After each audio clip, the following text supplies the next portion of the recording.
Hi traders, welcome to my channel. నేను మీ సురేష్. ముందుగా మీ అందరికీ ఉగాది శుభాకాంక్షలు. నా సబ్స్క్రైబర్స్ చాలామంది support and resistance, demand and supply గురించి చెప్పమంటున్నారు. అయితే ఈ సబ్జెక్ట్ అంతా నా యూట్యూబ్ ఛానల్లో టెక్నికల్ అనాలిసిస్ అనే ప్లేలిస్ట్లో ఉన్నాయి, అవి చూసుకుంటే సరిపోతుంది. అయితే కొత్తగా చూసిన వాళ్ళు, ఈ ప్లేలిస్ట్ చూడలేని వాళ్ళు అడుగుతున్నారు. అయితే ఫస్ట్ ఈ సబ్జెక్ట్ అంతా నేను నా యూట్యూబ్ ఛానల్లో ఉన్నది. ఫస్ట్ నేను ఈ క్యాండిల్ గురించి చెప్తున్నప్పుడు, అంటే టెక్నికల్ అనాలిసిస్ బేసిక్స్ గురించి నా యూట్యూబ్ ఛానల్లో పెడుతున్నప్పుడు ఏమనుకునేవాడిని అంటే, చాలా యూట్యూబ్ ఛానల్స్ ఉన్నాయి, చాలా బాగా చెప్పిన వాళ్ళు ఉన్నారు, అయితే నా వెర్షన్ అలాగే ఉంటుంది అని కొద్దిగా ఇబ్బంది పడ్డాను. కానీ నా వీడియోస్ చూసి చాలామంది చాలా బాగుందండి, మీ వెర్షన్ చాలా బాగుంది, అంతా క్లియర్ కట్గా చాలా ముక్సూటిగా చెప్తున్నారు అనేసి నాకు చాలా ఫోన్ కాల్స్ చేశారు. అయితే మళ్ళీ ఇప్పుడు కొత్తగా సబ్స్క్రైబర్స్, కొత్తగా చూసిన వాళ్ళు ఈ డౌట్లు అడుగుతున్నారు, సప్లై డిమాండ్ వీటి గురించి అడుగుతున్నారు. నా యూట్యూబ్ ఛానల్లో టెక్నికల్ అనాలిసిస్ అనే ప్లేలిస్ట్లో మొత్తం సబ్జెక్ట్ అయితే ఉంది ప్రైస్ యాక్షన్ గురించి. మీరు అవి చూసి అర్థం చేసుకుని చేయగలిగితే పర్వాలేదు. లేదు ఒక గురు సమక్షంలో నేర్చుకోవాలని అనుకున్నట్టయితే నాకు వాట్సాప్ నెంబర్ 7396424026 నెంబర్కి కానీ నాకు మెసేజ్ చేస్తే నేను డీటెయిల్స్ ఇస్తాను. మీలో ఎవరికైనా ట్రేడింగ్ నేర్చుకోవాలనే ఉద్దేశం ఉంటే బేసిక్స్ లెవెల్ నుంచి అడ్వాన్స్ లెవెల్ వరకు, అంటే price action plus smart money concept, నేను రెండు మీకు కంప్లీట్ చేయడానికి 45 days పడుతుంది, డే బై డే క్లాసెస్. కాబట్టి ఎవరైనా నేర్చుకోవాలని ఉద్దేశం ఉన్న వాళ్ళు నా వాట్సాప్ నెంబర్కి కాంటాక్ట్ అవ్వండి. నేను మళ్ళీ ఒకసారి support and resistance and demand and supply గురించి నేను ఒకసారి క్లుప్తంగా వివరిస్తాను. చూడండి, మార్కెట్లో మనకి ఇలా వెళ్తూ ఉంటుంది. ఇప్పుడు ఇందులో ఈ కోణాలు ఉన్నాయి చూసారా, వీటిని స్వింగ్స్ అంటారు. ఇదొక స్వింగు, ఇదొక స్వింగు, ఇదొక స్వింగు, ఇలా స్వింగ్స్ క్రియేట్ చేసుకుంటే వెళ్తూ ఉంటుంది. అది ఇలా పైకి వెళ్ళింది అనుకోండి, ఇది అప్ ట్రెండ్. ఇలా డౌన్కి వచ్చింది అనుకోండి, ఇది డౌన్ ట్రెండ్. అలా కాకుండా ఇలాగే ఒక దగ్గరే ఇలాగా పైకి కిందకి వస్తుంది అనుకోండి, దీన్ని ఏమంటారు, సైడ్ వేస్ మార్కెట్, చాపింగ్ మార్కెట్, చాలా పదాలతో దాన్ని పిలుస్తూ ఉంటారు. సో ఇలాగ వెళ్తున్నప్పుడు మనం ఈ స్వింగ్ పాయింట్లని మనం చూసుకుంటూ ఉండాలి. మీరు ఎక్కడ ఒక స్వింగ్ వచ్చినా సరే దాన్ని ఐడెంటిఫికేషన్ చేసుకుని అది ఏ ప్లేస్లో వచ్చింది, ఎలా వచ్చింది, ఏంటి, ఇలా చూసుకుంటూ ఉండాలి. చూడండి, ఇప్పుడు మార్కెట్ ఇలా పైకి వెళ్ళి ఇక్కడికి వచ్చినప్పుడు ఇది ఒక స్వింగ్, అలాగే రెండో స్వింగ్ కూడా వచ్చింది. ఎప్పుడైనా సపోర్ట్ అండ్ రెసిస్టెన్స్ని గీస్తున్నప్పుడు ఒక స్వింగ్ వచ్చిన తర్వాత మళ్ళా రెండో స్వింగ్ ఇదే ఏరియాలో వస్తే, అంటే ఇలా కానీ వచ్చినప్పుడు మనం ఒక లైన్ డ్రా చేసుకోవాలి. అంటే ఈ స్వింగు కలుపుకుంటూ మనం ఒక లైన్ అనేది డ్రా చేయాలి. ఇలా లైన్ డ్రా చేసినప్పుడు మళ్ళా మూడోసారి ఇదే లైన్ మీదకి వచ్చి ఇలా కానీ పైకి వెళ్ళింది అనుకోండి, అప్పుడు మనం గీసుకున్నటువంటి ఈ లైన్ అనేది వర్క్ అవుతుందని దీని అర్థం. అయితే సపోర్ట్ ఎప్పుడు కింద ఉంటుంది అనమాట. అంటే పైకి వెళ్ళి నుంచి కిందకు వస్తున్నప్పుడు సపోర్ట్, ఈ సపోర్ట్ దగ్గర ఫస్ట్ సపోర్ట్, సెకండ్ సపోర్ట్, ఈ రెండు సపోర్ట్లు తీసుకున్న తర్వాత మూడోసారి కూడా అదే లైన్ మీద సపోర్ట్ తీసుకున్నట్టయితే ఎంట్రీ ప్లాన్ చేయొచ్చు. లేకపోతే ఈ మనం గీసుకున్న సపోర్ట్ లైన్ అన్నది పర్ఫెక్ట్ అనేది దీని అర్థం. అలాగే రెసిస్టెన్స్ కూడా సేమ్ అంతే. రెసిస్టెన్స్కి ఏమవుతుంది, ఫస్ట్ 2 స్వింగ్స్ రాగానే పైన ఒక లైన్ గీసుకుంటారు. ఇలా గీసుకున్న తర్వాత మళ్ళీ మూడోసారి కూడా మీకు ఇదే లైన్ దగ్గర కానీ టచ్ చేసి కిందకు వచ్చినట్టయితే, అంటే 1, 2, 3 మూడోది కానీ టచ్ చేసినట్టయితే పర్ఫెక్ట్ రెసిస్టెన్స్ అని అర్థం. ఈ మూడోసారి వచ్చినప్పుడు మనం అక్కడ ప్లాన్ చేయొచ్చు, నాలుగోసారి వచ్చినప్పుడు కూడా మనం ప్లాన్ చేయొచ్చు, అలాగనమాట.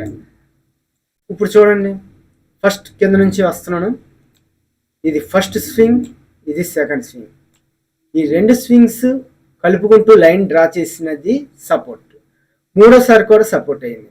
ఇప్పుడు పైన చూడండి, ఇలా పైకి వెళ్తున్నాడు, ఒకసారి టచ్ అయ్యింది, ఇది 2 సార్లు టచ్ అయింది, అంటే పైది రెసిస్టెన్స్, ఈ రెసిస్టెన్స్ దగ్గరికి వచ్చి సపోర్ట్ దగ్గరికి వస్తుంది, మళ్ళా పైకి రెసిస్టెన్స్ దగ్గరికి వెళ్ళి సపోర్ట్ దగ్గరికి వస్తుంది. ఎప్పుడైతే ఈ సపోర్ట్ని కానీ బ్రేక్ చేసి పైకి వెళ్ళిందో ఈ రెసిస్టెన్స్ వల్ల సపోర్ట్ అయిపోద్ది.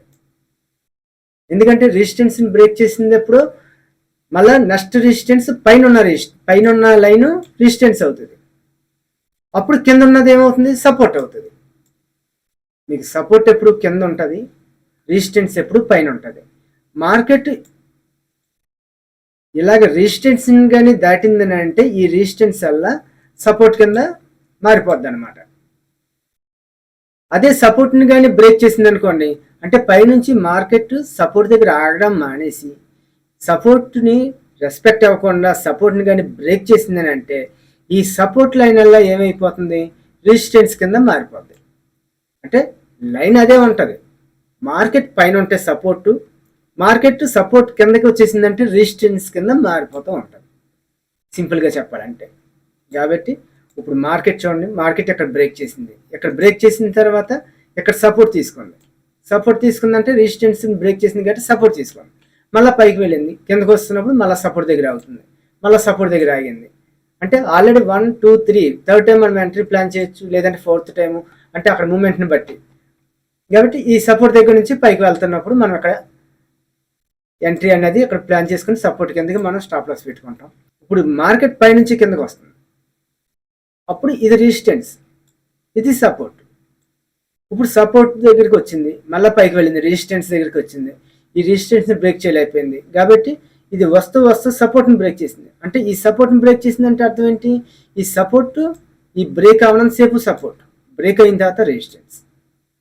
అప్పుడు మళ్ళీ మార్కెట్ ఈ రెసిస్టెన్స్ని దాటి పైకి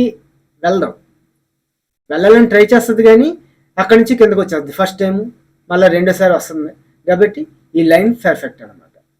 ఇటు సపోర్టు ఇటు రెసిస్టెన్స్ని కలుపుకుంటూ లైన్ కానీ టచ్ చేసి వచ్చింది అనుకోండి, అది యాక్యురసీ ఎక్కువగా ఉంటుంది.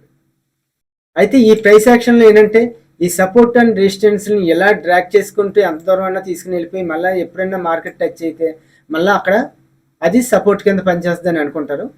అదే స్మార్ట్ మనీ కాన్సెప్ట్లో అలాగ ఉండదు అనమాట. ఎప్పుడు ఎక్కడ ఏ టైం ఫ్రేమ్లో ఎక్కడ ఏమొస్తుందో దాన్ని బట్టి ఫాలో అవుతుంటారు. అది ఆర్డర్ బ్లాక్ ఇన్బ్యాలెన్స్ని బట్టి వెళ్తూ ఉంటుంది. ఇది రెసిస్టెన్స్ కానీ తీసుకున్నాం అనుకోండి, సపోర్ట్ని కానీ తీసుకున్నాం అనుకోండి, మన ప్రైస్ యాక్షన్లో ఏం చేస్తారో ఎక్కడో ఉన్న సపోర్టు ఇప్పుడు వచ్చి తగిలిందని అంటే అది కూడా సపోర్ట్ కింద రెసిస్టెన్స్ కింద వాడుకుంటారు. కానీ ఆర్డర్ బ్లాక్ కానీ ఫేర్ వాల్యూ గ్యాప్స్ కానీ స్మార్ట్ మనీ కాన్సెప్ట్లో ఫ్రెష్గా ఉన్నవే తీసుకుంటారు. అంటే ఫ్రెష్గా క్రియేట్ అయిన ఇన్బ్యాలెన్స్ని ఆర్డర్ బ్లాక్లని మనం తీసుకుంటాం అన్నమాట. ఇదండి సపోర్ట్ అండ్ రెసిస్టెన్స్ గురించి. చూడండి, సప్లై అండ్ డిమాండ్ గురించి చెప్తున్నాను. ఈ సప్లై అని అంటే డౌన్ఫాల్ అవుతున్నదాన్ని సప్లై అంటారు. డిమాండ్ అని అంటే కింద నుంచి పైకి వెళ్ళిన దాన్ని డిమాండ్ అనేసి అనుకోండి. ఈ సప్లై అండ్ డిమాండ్లో 4 టైప్స్ ఉంటాయి. ఈ 4 టైప్స్ ఏంటంటే ర్యాలీ బేస్ డ్రాప్, అంటే మార్కెట్ ఇలా పైకి వెళ్ళిన దాన్ని ర్యాలీ అంటారు. ఇక్కడ బేస్ క్యాండిల్స్ని చిన్న క్యాండిల్స్ వస్తూ ఉంటాయి. మళ్ళా డ్రాప్ అనమాట. డ్రాప్ అంటే కిందకి పడిపోయేదాన్ని డ్రాప్ అంటారు. ర్యాలీ అంటే పైకి వెళ్ళేదాన్ని. అలా గుర్తుపెట్టుకోండి. మీరు ఏ విధంగా అయినా అది గుర్తుపెట్టుకోవడం అనేది కావాలి. అంటే నేను చెప్పే వెర్షన్లో నేను ఈ విధంగా చెప్తున్నాను. చూడండి, ఈ చిన్న క్యాండిల్స్ని బేస్ క్యాండిల్స్ అంటారు, బోరింగ్ క్యాండిల్స్ అంటారు, ఈ క్యాండిల్స్ అంటారు. ఇంక ఏదైనా సరే ఎప్పుడు రావాలి? ఒక ర్యాలీ అంటే ఒక పెద్ద క్యాండిల్ తర్వాత ఈ చిన్న క్యాండిల్స్ 2, 3, 1 మినిమం ఒక 5, 6, 7 వరకు రావచ్చు. దాని తర్వాత మళ్ళీ ఒక డ్రాప్ క్యాండిల్ అంటే ఒక పెద్ద క్యాండిల్. వీటిని మ్యాష్ క్యాండిల్స్ అని అంటారు, ఎలిఫెంట్ క్యాండిల్స్ అంటారు, మూమెంటమ్ క్యాండిల్స్ అంటారు. ఏదైనా బాడీ ఎక్కువ ఉన్న దాన్ని మనం చూసుకోవాలి. అంటే ర్యాలీలో ఒక పెద్ద క్యాండిల్, డ్రాప్లో ఒక పెద్ద క్యాండిల్, మధ్యలో చిన్న క్యాండిల్స్ వచ్చిన దాన్ని ర్యాలీ బేస్ డ్రాప్ అంటారు అన్నమాట. అలాగే డ్రాప్ బేస్ ర్యాలీ అంటే ఒక క్యాండిల్ పెద్దది వస్తుంది, డ్రాప్ అవుతుంది, ఈ చిన్న క్యాండిల్స్ వస్తుంటాయి, మళ్ళీ ఒక ర్యాలీ క్యాండిల్. అలాగే ర్యాలీ బేస్ ర్యాలీ అంటే మార్కెట్ పైకి వెళ్తున్నప్పుడు, ఇదేమోని రివర్స్ అవుతున్నప్పుడు వచ్చేవి, ఇదేమోని కంటిన్యూషన్ అవుతున్నప్పుడు. మార్కెట్ ఇలా పైకి వెళ్తూ ఇక్కడ మీకు ఈ ప్యాటర్న్ వస్తుంది. ఈ ప్యాటర్న్ వచ్చిన తర్వాత మార్కెట్ పైకి వెళ్ళిపోయి మళ్ళీ ఈ ఏరియాకి అన్నది మళ్ళీ వస్తుంది. కాబట్టి ఇది ర్యాలీ బేస్ ర్యాలీ. అలాగే డ్రాప్ బేస్ డ్రాప్ అంటే మార్కెట్ డౌన్ ట్రెండ్ అవుతూ ఉంటుంది. ఇలా డౌన్ ట్రెండ్ అవుతున్నప్పుడు మార్కెట్లో డ్రాప్ బేస్ డ్రాప్ అంటే పెద్ద పెద్ద క్యాండిల్స్ పడిపోతూ కిందకు వస్తూ ఉంటుంది. చూడండి, ఇక్కడ పెద్ద పెద్ద క్యాండిల్స్ పడిపోతే కిందకు వస్తుంది, కానీ మధ్యలో ఒక చిన్న క్యాండిల్ వస్తుంది ఇలాగే. లేదంటే ఒక 2 రావచ్చు, 1 రావచ్చు, 3 రావచ్చు, ఎలాగైనా ఇలాగ వచ్చిన తర్వాత మళ్ళీ ఏమవుతుంది, ఒక పెద్ద క్యాండిల్ పడిపోతుంది. కాబట్టి ఈ చిన్న చిన్న క్యాండిల్స్ పడిన ఏరియా అంతా మనము ఒక లైన్, ఒక జోన్ కింద ఇలా గీసుకోవాలి. ఇదే డ్రాప్ బేస్ డ్రాప్. ఇప్పుడు ఇది బాగానే అర్థమైంది, కానీ మనం ఎక్కడ ఎంట్రీ తీసుకోవాలి, ఎప్పుడు తీసుకోవాలి? ఇప్పుడు ర్యాలీ బేస్ డ్రాప్ ఉంది. ఈ డ్రాప్ అవగానే మనం అక్కడ ఎంట్రీ తీసేసుకున్నాం అనుకోండి, స్టాప్ లాస్ అక్కడ వరకు వస్తుంటుంది. ఈ మార్కెట్లో ర్యాలీ బేస్ డ్రాప్ వచ్చిందని అంటే ఇది సప్లై జోన్ వచ్చిందని మనకు అర్థం చేసుకోవాలి. ఈ సప్లై జోన్ వచ్చిందని అంటే ఈ చిన్న చిన్న క్యాండిల్స్కి ఒక జోన్ గీసుకుంటున్నాం. ఈ జోన్ గీసుకున్న దాన్ని సప్లై జోన్ అని అంటాం. ఇప్పుడు మార్కెట్ ఏ విధంగా వెళ్తుంది? ఇక్కడికి వచ్చిన తర్వాత మనం కంగారు పడవలసిన అవసరం లేదు. ఈ సప్లై డిమాండ్ దగ్గర నుంచి కూడా అడ్వాన్స్ లెవెల్లోకి వెళ్తున్నట్టు. ముందంతా ప్రైస్ యాక్షన్ అంతా ప్యాటర్న్ వస్తుంది, ప్యాటర్న్ బ్రేక్ అయితే పెట్టాలి, సపోర్ట్ అండ్ రెసిస్టెన్స్ వస్తుంది, రెసిస్టెన్స్ బ్రేక్ అయితే పెట్టాలి, ఆ విధంగా ఎంట్రీలు ఉంటాయి. కానీ ఈ సప్లై అండ్ డిమాండ్ దగ్గర నుంచి కూడా ఇక్కడ ఈ సప్లై జోన్ కానీ వచ్చిందని అంటే మనం కంగారు పడిపోయి ఇక్కడ నుంచి క్యాండిల్స్ ఎలా పడిపోతే నేను టకటకమని పెట్టేయక్కర్లేదు. పెడితే స్టాప్ లాస్ ఎక్కువ అవుతుంది. పెట్టచ్చు, పెట్టకూడదని ఏమీ లేదు. ఇక్కడ పెట్టారనుకోండి, ఇక్కడ స్టాప్ లాస్ పెడతారు. ఇంకో క్యాండిల్ వచ్చింది అనుకోండి, ఇక్కడ ఇంకో క్యాండిల్ వచ్చిన అమ్మ సప్లై జోన్ వచ్చేసింది, ఇంకా క్యాండిల్స్ పడిపోతున్నాయి అనేసి ఎక్కడ పెట్టారనుకోండి, ఇదే స్టాప్ లాస్ అవుతుంది. ఒక క్యాండిల్ కింద పెట్టారనుకోండి, మార్కెట్ రివర్స్ వచ్చేసి కొట్టేసి వెళ్ళిపోతూ ఉంటుంది, అంటే స్టాప్ లాస్లు హిట్ అయిపోతూ ఉంటాయి. సో మార్కెట్లో మనం ఎక్కడ కంగారు పడవలసిన అవసరం లేదు. పోతే ఒక ట్రేడ్ పోతూ ఉంటుంది, దానికి అది కామన్. అది ఇప్పుడు చూడండి, మార్కెట్ ఇలాగా సప్లై జోన్ కనిపించిన తర్వాత మళ్ళా మార్కెట్ అనేది తిరిగి ఈ సప్లై జోన్ వరకు రావాలి. అంటే మార్కెట్ ఇలా కిందకు వచ్చినా మళ్ళీ ఇలా పైకి వెళ్ళి ఈ సప్లై జోన్ వరకు వస్తుంది. ఈ సప్లై జోన్ వరకు వచ్చిన తర్వాత మనం ఎంట్రీ అనేది ప్లాన్ చేయాలి. అది క్యాండిల్ స్టిక్స్ ప్యాటర్న్ అవ్వచ్చు, లేకపోతే ఎస్ఎంసి కాన్సెప్ట్ ప్రకారం ఆర్డర్ బ్లాక్ ఇన్బ్యాలెన్స్లు కావచ్చు. మామూలుగా ప్రైస్ యాక్షన్ బట్టి అక్కడికి వచ్చేటప్పటికి ఏం రావాలి, ఒక ఇంగ్లిఫింగ్ ప్యాటర్న్ రావాలి, లేదంటే ఈవినింగ్ స్టార్ రావాలి, లేదంటే ఒక హ్యామర్ రావాలి, హ్యామర్ రావాలి. ఇలాంటి ప్యాటర్న్స్ వచ్చినప్పుడు మనం ఇక్కడ కన్ఫర్మేషన్ తీసుకుని మనం ఎంట్రీ అనేది ప్లాన్ చేస్తాం. ఎప్పుడు ఈ జోన్లో ఉన్నప్పుడు మాత్రమే మనం ఎంట్రీ ప్లాన్ చేస్తాం. జోన్ బయటకు వచ్చిన తర్వాత నుంచి ఆల్రెడీ ఎంట్రీ అయిపోద్ది కాబట్టి ఇక్కడ నుంచి ఎంతవరకు అంటే లెఫ్ట్ సైడ్లో ఉన్న ఫస్ట్ లో వరకు మార్కెట్ డౌన్ఫాల్ అవుతుంది. ఇది కాన్సెప్ట్. అలాగే డ్రాప్ బేస్ ర్యాలీ అంటే ఏంటి? మార్కెట్ పడిపోతూ ఇక్కడ మనకి ఈ విధంగా కనిపిస్తుంది. ఎప్పుడైతే చిన్న చిన్న క్యాండిల్స్ వచ్చాయో మనం ఒక జోన్ గీసుకుంటాం, ఇలా జోన్ గీసుకుంటాం, అంతే. మళ్ళా జోన్లో వచ్చినంత వరకు మనం అలా చూస్తూ ఉండడమే తప్ప మనం కంగారు పడిపోయి ఎక్కడి నుంచి వెళ్ళిపోతుంది, ఎక్కడ పెట్టేస్తే మనకి ఆల్రెడీ ఈ ప్రాఫిట్ అంతా వచ్చేది కదా, ఇలాగా చాలామంది ఆలోచిస్తుంటారు. ఏమి ప్రాఫిట్ల గురించి ఆలోచించిన వాళ్ళు ఆలోచించుకునివ్వండి. ఈ సబ్జెక్ట్ కావాల్సి వచ్చిన వాళ్ళు ఏం చేయాలి, కరెక్ట్గా ఈ డిమాండ్ జోన్ వరకు వచ్చినంత వరకు మార్కెట్ చూస్తూ ఉండడమే.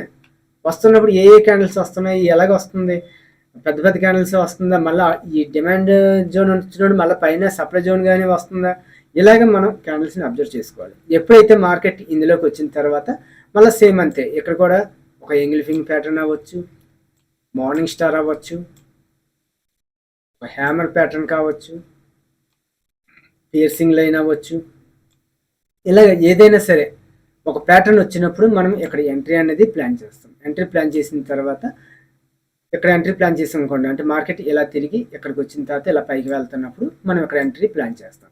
ఎంట్రీ ప్లాన్ చేసిన తర్వాత మనం ఎక్కడి వరకు వెళ్తుంది, ఈ లెఫ్ట్ సైడ్ అంటే మార్కెట్ ఇలాగ వస్తున్నప్పుడు ఫస్ట్ హై వరకు ఫస్ట్ టార్గెట్. అదే మళ్ళీ ఎక్కడ ఇంకొక స్వింగ్ వచ్చింది అనుకోండి ఇలాగా, అంటే నెక్స్ట్ టార్గెట్ ఇది. అంటే లెఫ్ట్ సైడ్లో ఉన్న ఫస్ట్ హై వరకు ఫస్ట్ టార్గెట్ ఎక్కడి వరకు వెళ్తుందని మనం అంచనా వేయచ్చు. మనం స్టాప్ లాస్ ఈ చిన్న క్యాండిల్స్ కిందకి మనం పెట్టుకుంటాం స్టాప్ లాస్. అలాగే ర్యాలీ బేస్ ర్యాలీ అంటే మార్కెట్ ఇలా పైకి వెళ్ళిపోతుంది. పైకి వెళ్తున్నప్పుడు ఈ ప్యాటర్న్ వస్తుంది. ఈ ప్యాటర్న్ వచ్చిన తర్వాత మనం ఏం చేయాలి, మళ్ళా తిరిగి మార్కెట్ ఇక్కడికి వస్తుంది. ఈ చిన్న చిన్న క్యాండిల్స్ వరకు వచ్చి అప్పుడు ఇక్కడ ప్యాటర్న్ క్రియేట్ చేసుకుని క్యాండిల్ స్టిక్స్ ప్యాటర్న్ అవ్వచ్చు, లేదా ఆర్డర్ బ్లాక్స్ ఇన్బ్యాలెన్స్లు కావచ్చు, క్రియేట్ చేసుకుని అప్పుడు మార్కెట్ పైన ఇక్కడ ఎంట్రీ పెట్టాలి. అంతేగాని కంగారు పడి పెట్టగలరు. అలాగే డౌన్ ట్రెండ్లో ఈ ప్యాటర్న్ వస్తుంది, డ్రాప్ బేస్ డ్రాప్ ప్యాటర్న్ వస్తుంది. ఈ ప్యాటర్న్ వచ్చినప్పుడు ఏం చేయాలి, మనం ఈ చిన్న క్యాండిల్స్కి జోన్ గీసుకుంటాం, వెయిట్ చేస్తాం. మార్కెట్ ఏదో టైంలో ఈ జోన్కి వస్తుంది. ఈ జోన్కి వచ్చిన తర్వాత candle sticks pattern same engulfing patterns, చాలా రకాల ప్యాటర్న్స్ ఉన్నాయి. ఎవరికి ప్యాటర్న్స్ ఎన్ని నేర్చుకున్నా పర్వాలేదు, ఎవరు ఇంట్రెస్ట్ని బట్టి. మేము మ్యాక్సిమం మాత్రం engulfing pattern, hammer, doji, morning star, evening star, piercing line, tweezer tops ఇలాంటివి కొన్ని ఇంపార్టెంట్వి నా ప్లేలిస్ట్లో ఉన్నాయి. నేను ఇంపార్టెంట్వి ఒక 15 చెప్పాను, అవి గుర్తుపెట్టుకుంటే సరిపోద్ది. మీకు at least engulfing, hammer, morning star, evening star అవి వచ్చినా సరిపోతాయి. అలాంటి ప్యాటర్న్స్ వచ్చినప్పుడు మనం ఎక్కడ ఎంట్రీ ప్లాన్ చేస్తాం. ఓకే ట్రేడర్స్, ఇప్పుడు ఆల్రెడీ ఇవన్నీ నా ప్లేలిస్ట్లో ఉన్నాయి, మీరేం కంగారు పడక్కర్లేదు. కావాలంటే 1-2 సార్లు చూడండి, వాటితో మీకు అర్థం అవుతుంది. చూడండి, నా యూట్యూబ్ ఛానల్లో ఎడ్యుకేషనల్ టెక్నికల్ అనాలిసిస్ అనేది ప్లేలిస్ట్ ఉంది. ఈ ప్లేలిస్ట్ని కానీ మీరు క్లిక్ చేశారనుకోండి, మీకు టోటల్గా ఇక్కడ మొత్తం ప్రైస్ యాక్షన్కి సంబంధించిన సబ్జెక్ట్ అంత ఉంది. ఎస్ఎంసీ కూడా కొన్ని స్టార్ట్ చేశాను, అవి కూడా ఉంటాయి. Up trend, down trend, support and resistance, supply and demand, how to trade chart patterns, అంటే మొత్తం చార్ట్ ప్యాటర్న్స్ అంతా కలిపి ఒకే క్లాస్లో చెప్పినట్టు చెప్పాను. అలాగే candlestick patterns, trend lines, channels, pullbacks, types of pullbacks. Next candlestick అంటే మనం క్యాండిల్ స్టిక్స్ని జపనీస్ క్యాండిల్ స్టిక్స్, అందులో రెడ్ గ్రీన్ అందరికీ తెలుసు. ఆ రెడ్ గ్రీన్ ఎలాగా దాని స్ట్రక్చర్ గురించి చెప్పాను. అలాగే వ్యాలిడ్ ఇన్వాలిడ్ పుల్ బ్యాక్స్.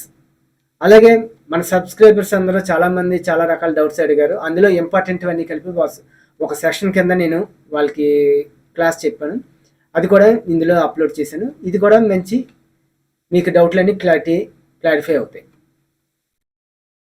చూడండి ట్రేడర్స్, మార్కెట్లో ఎప్పుడైనా సరే ఇలాగా సిచ్యువేషన్ ఉన్నప్పుడు మీరు ట్రేడ్స్ చేయడం అవాయిడ్ చేయండి. ఎందుకనంటే నా ప్రీవియస్ క్లాసుల్లో ఉంది, పైన కిందన విక్స్ వస్తూ మార్కెట్ వెళ్తుంది అని అంటే దీన్ని అవాయిడ్ చేయాలి. చూడండి, మార్కెట్ ఎలాగ ఉంటే ఒక దండాల స్టాండ్కి క్లిప్లు పెట్టినట్టు వస్తుంది అనమాట, లేదంటే ఒక జర్రీ పోలినట్టు ఉంటుంది. పైన కిందన దానికి ఎలాగైతే కాళ్ళు ఉంటాయో అలాగే దీనికి కూడా పైన కిందన విక్స్ వచ్చేసి ఇలాగే డౌన్ అయిపోతుంది, మళ్ళీ ఇలా పైకి వెళ్ళిపోతుంది. మనం ఎలాగైనప్పటికీ మన మార్కెట్లో ఇందులో టైం డికే అయిపోద్ది. చూడండి, సపోర్ట్ అండ్ రెసిస్టెన్స్ అంటే ఇక్కడ ఒక స్వింగ్, ఇక్కడ ఒక స్వింగ్ వచ్చింది, ఇక్కడ ఒక స్వింగ్ వచ్చింది. మనం దీన్ని ఇలాగా లైన్ డ్రా చేసుకుంటాం. మీరు ఇలాగ విక్స్కి పెట్టుకున్నా పర్వాలేదు, బాడీకి పెట్టుకున్నా పర్వాలేదు. అంటే ఈ ఏరియాకి వచ్చి వెళ్ళిందని మనం ఐడియా చేయొచ్చు. ఐడియాకి లేదు, మీరు ఇలా స్వింగ్స్కి పెట్టుకున్నా సరే పర్వాలేదు. చూడండి, ఇక్కడ ఒకసారి టచ్ చేసి పైకి వెళ్ళింది, మళ్ళీ టచ్ చేసి పైకి వెళ్ళింది, ఇంకా లాస్ట్ టైం బ్రేక్ చేసి కిందకు వచ్చింది. బ్రేక్ చేసి కిందకు ఎప్పుడైతే వచ్చిందో ఇది సపోర్ట్ అలా మళ్ళీ రెసిస్టెన్స్ అయిపోద్ది. ఇది సపోర్ట్, ఇది ఒకసారి, ఇది 2 సార్లు టచ్ చేసింది, 3సారి బ్రేక్ చేసింది. బ్రేక్ చేసి మళ్ళీ ఏ ఏరియాలో వచ్చింది, కరెక్ట్గా ఈ సపోర్ట్ వల్ల రెసిస్టెన్స్ అయిపోద్ది. సపోర్ట్ని ఎప్పుడైతే బ్రేక్ చేసిందో ఇది రెసిస్టెన్స్ కింద మారిపోద్ది. కాబట్టి ఈ రెసిస్టెన్స్ దగ్గర మనం ఎంట్రీ అనేది ప్లాన్ చేయొచ్చు. ఎందుకంటే దీన్ని బ్రేక్అవుట్ చేసిన తర్వాత మళ్ళీ రీటెస్ట్ చేసింది కాబట్టి ఇక్కడ మనం ఎంట్రీ అనేది ప్లాన్ చేస్తూ ఉంటాం. చూడండి, డౌన్ఫాల్ చూడండి, 1సారి, 2 సార్లు, 3 సార్లు టచ్ చేసింది, మళ్ళీ బ్రేక్ చేసి మళ్ళీ పైకి వచ్చేసింది. పైకి వచ్చిన తర్వాత మళ్ళీ ఇప్పుడు ఈ సపోర్ట్ వల్ల బ్రేక్ అయిన తర్వాత ఇక్కడ వరకు రెసిస్టెన్స్, మళ్ళీ రెసిస్టెన్స్ బ్రేక్ చేసిందంటే మళ్ళీ ఇది సపోర్ట్ అయిపోతుంది. చూడండి, మళ్ళీ సపోర్ట్ దగ్గర మీరు ఏ ప్యాటర్న్ వచ్చింది, మార్నింగ్ స్టార్ వచ్చింది. మార్నింగ్ స్టార్ వచ్చిన తర్వాత మనం ఎక్కడ కానీ ఎంట్రీ ప్లాన్ చేస్తే అది అప్ సైడ్ చూడండి పైకి వెళ్ళింది. ఇటు సైడ్ లెఫ్ట్ సైడ్ ఉన్న ఫస్ట్ టార్గెట్ వరకు మనం ఇక్కడ ఎంట్రీ ప్లాన్ చేస్తాం. లెఫ్ట్ సైడ్ ఉన్న ఫస్ట్ టార్గెట్ అంటే ఎక్కడి వరకు వెళ్ళొచ్చు, నెక్స్ట్ ఎక్కడి వరకు వెళ్ళొచ్చు. ఇలాగా లెఫ్ట్ సైడ్ అంటే మార్కెట్ ఎక్కడి వరకు అయిన తర్వాత లెఫ్ట్ సైడ్లో ఉన్న టార్గెట్స్ని మనం చూసుకుంటాం. ఇంకా పైకి వెళ్తే నెక్స్ట్ టార్గెట్ ఇలాగనమాట. అలాగే సపోర్ట్లు మీరు ఎక్కడైనా గీసుకోవచ్చు. ఒకటి 2 స్వింగ్స్ మనకి కలాలి. మనం గీస్తున్నప్పుడు 2 స్వింగ్స్ కానీ మనకు కలిసిందని అంటే మనం ఏం చేస్తాం, అది కన్ఫర్మ్ చేసుకుంటాం. చూడండి, ఇక్కడ 2 స్వింగ్స్ని కలుపుకున్నాం. మళ్ళీ నెక్స్ట్ ఎక్కడైనా తగిలిందేమో అనేది చూడాలి. చూడండి, ఇప్పుడు ఇది బ్రేక్ చేసి మళ్ళీ రీటెస్ట్ చేసింది కాబట్టి అక్కడ నుంచి అప్ సైడ్కి చూడండి, ఇక్కడ రెసిస్టెన్స్, ఇక్కడ సపోర్ట్ కింద పనిచేసింది. మళ్ళీ ఎక్కడ కూడా సపోర్ట్ కింద పనిచేసింది. చూడండి, మార్కెట్ ఈ సపోర్ట్ని దాటి కిందకి రాలేదు. మరొక విషయం చెప్పడం మర్చిపోయాను. హయ్యర్ టైం ఫ్రేమ్లో మనము సప్లై అండ్ డిమాండ్ని గీయాలి. లోయర్ టైం ఫ్రేమ్లో మనం ఎంట్రీ అనేది ప్లాన్ చేయాలి. మీరు స్మార్ట్ మనీ కాన్సెప్ట్లోనే అంతే, ప్రైస్ యాక్షన్లోనే అంతే. మనం హయ్యర్ టైం ఫ్రేమ్లో కన్ఫర్మేషన్ చేసుకుని లోయర్ టైం ఫ్రేమ్లో ఎంట్రీ అనేది ప్లాన్ చేయాలి. చూడండి, ఈరోజు చూడండి, ఈ 5 minutes దాంట్లో మనకి ఇక్కడ ర్యాలీ బేస్ డ్రాప్ వచ్చింది. మనం ఈ జోన్కి ఒక లైన్ గీసుకున్నాం. కరెక్ట్గా ఎక్కడ వరకు వచ్చింది, ఎక్కడ వరకు వచ్చింది. ఎక్కడ వరకు వచ్చిన తర్వాత 5 minutesలో మనం గీసాం. ఇప్పుడు 1 minuteలోకి చేంజ్ అయిపోతాం. 1 minuteలోకి చేంజ్ అయిపోయిన తర్వాత ఇక్కడ మనం ఏమేమి వచ్చినాయో చూసుకుంటాం. చూడండి, ఇక్కడ ఎంగ్లిఫింగ్ ప్యాటర్న్ వచ్చింది. నెక్స్ట్ మనం ఎంట్రీ ప్లాన్ చేయొచ్చు. ఇలాగా ఒక సప్లై అండ్ డిమాండ్ని మనం హయ్యర్ టైం ఫ్రేమ్లో చూసుకొని లోయర్ టైం ఫ్రేమ్లో మనం ఎంట్రీ ప్లాన్ చేయాలి. 15 minutes అయితే ఇంకా బెటర్గా ఉంటుంది. చూడండి, ఇక్కడ ర్యాలీ, ఈ 3 క్యాండిల్స్ బేస్ క్యాండిల్స్, ఇది ఒక ర్యాలీ కాబట్టి జోన్ ఎక్కడ గీసుకోవాలి, ఈ చిన్న క్యాండిల్స్ని గీసుకోవాలి. చిన్న క్యాండిల్స్కి ఇలాగ. ఇప్పుడు మార్కెట్ ఈ ఏరియాకి మళ్ళీ తిరిగి ఈ ఏరియాకి వచ్చినప్పుడు మనం ఎక్కడ ఎంట్రీ ప్లాన్ చేయొచ్చు. ఇక్కడ ఒకసారి ప్లాన్ చేయొచ్చు, అంటే ఆ రోజుతో కంప్లీట్ అయిపోయింది. మరుసటి రోజు కూడా ఇందులోకి వచ్చింది కాబట్టి ఇక్కడ లోయర్ టైం ఫ్రేమ్లో కన్ఫర్మేషన్ తీసుకుని మనం అక్కడ ఎంట్రీ ప్లాన్ చేయొచ్చు. ఇలాగా హయ్యర్ టైం ఫ్రేమ్లో డిమాండ్ అండ్ సప్లైని గీసుకుని మనం లోయర్ టైం ఫ్రేమ్లో అన్నది మనం ఎంట్రీ ప్లాన్ చేయాలి. ఓకే ట్రేడర్స్, ఈ కాన్సెప్ట్ మీకు అర్థమైందని అనుకుంటున్నాను. మీలో ఎవరికైనా ఏమైనా డౌట్లు ఉంటే నా కామెంట్ బాక్స్లో తెలియజేయండి, నేను రిప్లై ఇస్తాను. Thank you for watching. Please like, share and subscribe to our channel. Thank you.